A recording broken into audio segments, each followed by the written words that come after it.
Oke, Wak, jadi kisah yang aku bawakan malam ini dikirim sama Wak aku yang bernama Suci dari Jawa Tengah. Halo Suci. Nah, jadi Wak, Suci ini adalah anak bungsu dari dua bersaudara. Papanya namanya Pak Joko, ibunya Bu Nana, sedangkan kakaknya bernama Mbak Ayu ya. Nah, bapaknya Suci ini alias Pak Joko merupakan seseorang yang dihormati atau dituakan gitu Wak di desa tempat mereka tinggal.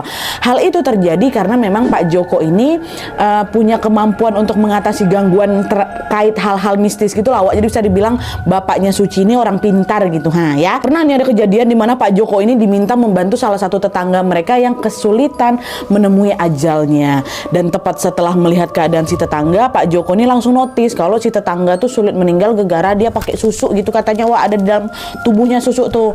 Nah, mengetahui hal itu Pak Joko pun akhirnya membantu si tetangga ini untuk melepas susuk yang bersarang di tubuhnya. Dan setelah Pak Joko mengeluarkan susuk itu, kata Suci 15 menit kemudian meninggal tetanggaku tuh. Nah, dia langsung bisa meninggal lah gitu ibaratnya. Sebelumnya susah kali meninggalnya. Nah, berkat kemampuan dari kejadian itulah akhirnya Pak Joko ini pun menjadi orang yang mulai disegani di desanya. Pokoknya si Pak Joko ini dianggap bukan orang sembarangan lah gitu pokoknya ya. Nah, tapi Wak, meskipun dekat dengan hal-hal berbau mistis, Pak Joko sama keluarganya Suci ini sama sekali nggak pernah mengalami gangguan mistis yang berarti gitu. Aman-aman aja kehidupan kami awal-awalnya Nadia. Sampai kemudian pada bulan Suro tahun 2019 lalu mulailah ini muncul gangguan yang menimpa keluarganya Pak Joko, khususnya menimpa Suci, Wawak kita ini ya. Jadi ceritanya pada suatu malam Suci dan keluarganya ini ceritanya lagi bersantai gitu di ruang tamu sambil menikmati hujan yang turun.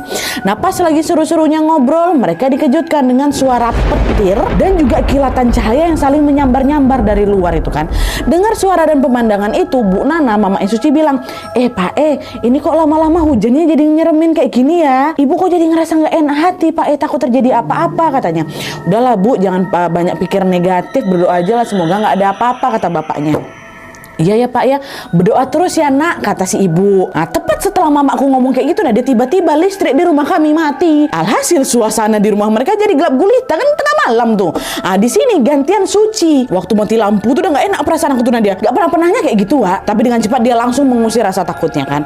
Nah, pas udah agak tenang, Suci ini tiba-tiba dikejutkan dengan suara bapaknya yang masih ada di sekitar si Suci ini teriak, Suci, awas, sana kamu lari ke ibu katanya. Ini gelap nih, ada posisinya tuh panik aku kan. Dan belum sempat aku ngejawab sama aku mendekat ke mamaku, secara tiba-tiba terdengar lagi Wak suara ledakan yang sangat kencang dari balik tembok di mana kami duduk. Biar gitu Wak, kayak suara bom, tapi ada sesuatu yang runtuh nih. Kencang kali pokoknya suara ledakan tuh Nadia. Nah, menyadari hal itu, para perempuan ini pada terkejut lah semua ya kan, panik mereka. Pak ada apa nih